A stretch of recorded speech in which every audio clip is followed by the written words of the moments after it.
히브리서에 계속해서 반복해서 등장하는 중요한 단어 중에 하나는 바로 더입니다. 더 나은 제사, 천사보다 더 탁월하신 그리스도, 또 더 크신 언약, 또 더 많은 은혜, 더 좋은 제사장, 계속해서 더 많은 이렇게 비교급의 단어인 더가 등장하고 있는데요. 이 더라는 것의 헬라어 원어를 보니까 이 어떤 비교 대상이 이를 나타내는 것이 아니라, 그러니까 비교해 보니까 이게 낫더라 이런 뜻이 아니라 반드시 이것을 선택해야 된다라는 말을 쓸 때 비교할 수 없는 가장 궁극적인 무조건 결국에 선택해야 되는 이런 뜻을 갖고 있더라고요. 그러니까 히브리서의 저자는 계속해서 예수님과 구약의 것들을 비교하면서 예수 그리스도가 이것과 비교할 수 없는 더 우월하고 탁월하신 분이시다. 구약에 있는 모든 것들은 그리스도를 나타내기 위한 그림자이고 예표였고, 이것들이 결국 지칭하는, 우리가 이정표가 드러내는 목적지가 있듯이, 우리가 어떤 달을 가리킬 때 이 손가락이 아니라 달을 봐야 되듯이, 이 구약의 모든 것들은 예수 그리스도를 가리키고 있다. 예수 그리스도를 드러내고 있다. 그러므로 너희가 구약에 익숙한 것들을 이제는 예수 그리스도를 바라보는 관점으로 다시 보아야 된다라고 이야기합니다.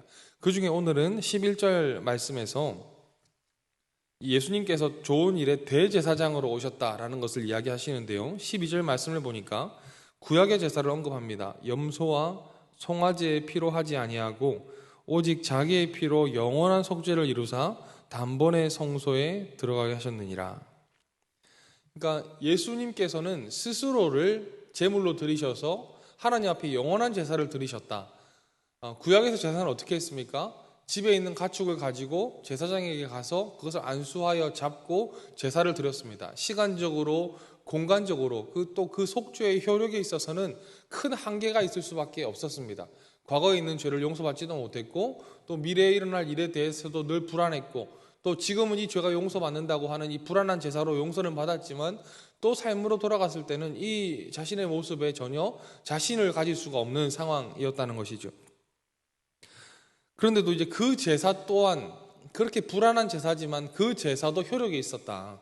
그렇게 제사를 드림으로써도 너희가 용서를 받고 죄에서 벗어날 수 있었는데, 우리 14절 말씀을 보면요, 하물며 영원하신 성령으로 말미암아 흠없는 자기를 하나님께 드린 그리스도의 피가 어찌 너희 양심을 죽은 행실에서 깨끗하게 하고 살아계신 하나님을 섬기게 하지 못하겠느냐.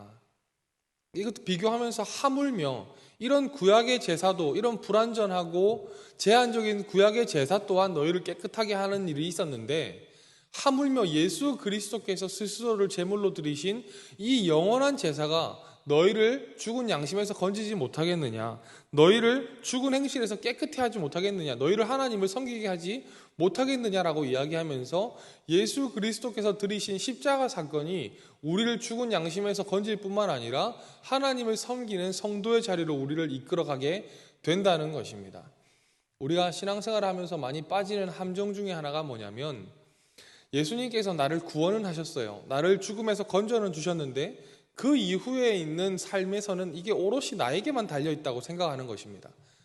그러므로 예수님께서 물에서 우리를 건져는 주셨지만 그 이후에 살아가는 것은 우리의 몫이다라고 생각하면서 우리가 깨끗하게 되고 그리스도를 닮아가고 성화되는 것은 이제 내 영역이라고 생각하는 경우가 많이 있는데, 이것은 잘못된 것입니다. 구원 이후의 삶 또한 하나님의 손안에 있습니다. 우리가 새 생명을 얻고 회심하게 되고 거듭난 이후에 천국에 이르기까지의 우리의 삶 또한 예수 그리스도께서 우리를 꽉 쥐고 계신다는 겁니다. 우리를 그리스도인답게 만들고 자녀답게 만들고 하나님의 백성답게 만들어가는 것은 이제 우리가 구원받았으니까 그 구원에 합당하게 사는 우리의 책임만이 있는 것이 아니라 여전히 우리를 구원하신 하나님께서 그 이후의 삶도 간섭하시고 세밀하게 인도하셔서 반드시 우리를 그리스도인답게 세워가신다. 그게 오늘 14절의 말씀입니다. 우리 다시 한번 읽어보면요, 하물며 영원하신 성령으로 말미암아 흠없는 자기를 하나님께 드린 그리스도의 피가 어찌 너희 양심을 죽은 행실에서 깨끗하게 하고 살아계신 하나님을 섬기게 하지 못하겠느냐. 신앙생활을 하다 보면은 스스로의 모습에 전혀 자라지 않는 것 같은 내 모습에 낙심하고 뭔가 이것이 내 등에만 온전히 진 짐이라고 생각해서 늘 걸어가는 것이 버거울 때가 있습니다. 그런데 오늘 성경에서 말하는 게 뭐냐면 너희의 회심 이후에 예수님을 영접한 이후에 그 모든 인생도 누구의 손 안에 있다? 하나님의 손 안에 있다. 우리가 잘못 길을 가면 하나님이 징계도 하시고 견책하시고 주변의 어떤 사람을 통해서도 깨우쳐 주시고 여러 가지 방법을 통해 다시 자리로 이끌어 올 것이고 우리가 말씀에 순종할 때는 상을 베푸시고 보상하시면서 그 길로 계속 걸어가게 하시면서 우리의 삶이 결코 내가 발버둥 친다고 내가 마음을 놓아버린다고 이 성화에서 벗어나지 못한다. 예수 그리스도를 섬기고 하나님의 새로운 삶에서 벗어날 수 있는 것이 아니다. 하나님은 반드시 우리를 하나님께서 목적하신 그리스도의 장성한 분량까지 채워가게 하실 것이다 라는 것을 오늘 본문에서 말씀하고 있다는 것입니다. 그래서 우리 15절 말씀도 보면요, 이로 말미암아 그는 새 언약의 중보자시니 이는 첫 언약 때에 범한 죄에서 속량하시려고 주구사 부르심을 입은 자로 하여금 영원한 기업의 약속을 얻게 하려 하심이라. 부르심을 입은 자로 하여금 영원한 기업의 약속을 얻게 하심이다.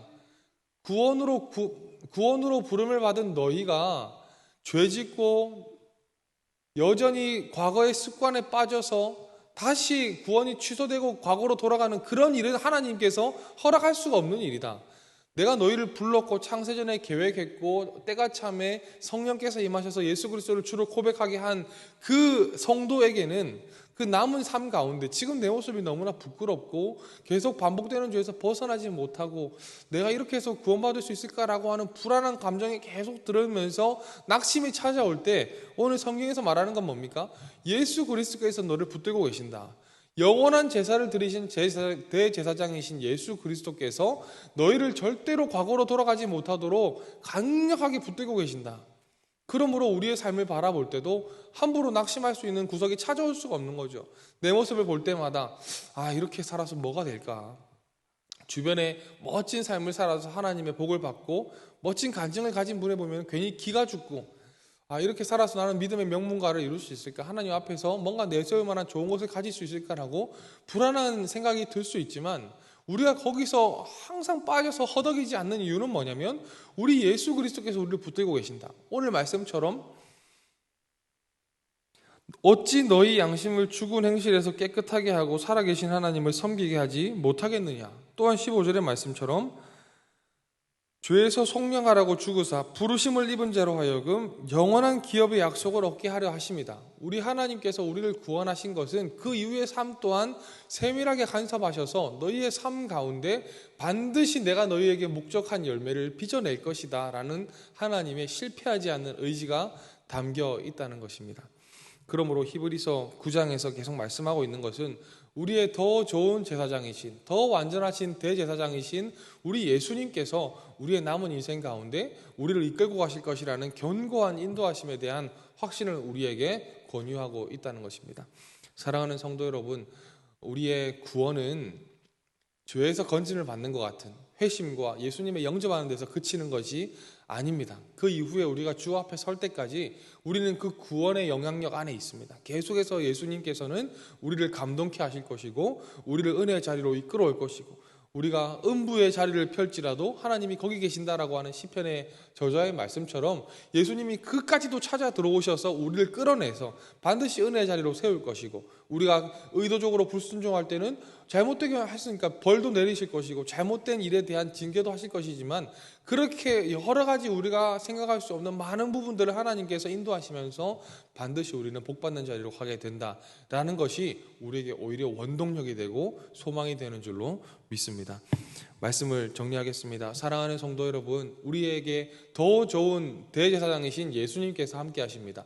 그 예수님께서는 그냥 우리를 물에서 건져놓고 멀뚱멀뚱 바라보는 분이 아니라 그 이후에 예수 그리스도의 장성한 분량까지 우리를 성장케 하시려고 우리를 도우시고 인도하시는 분이십니다.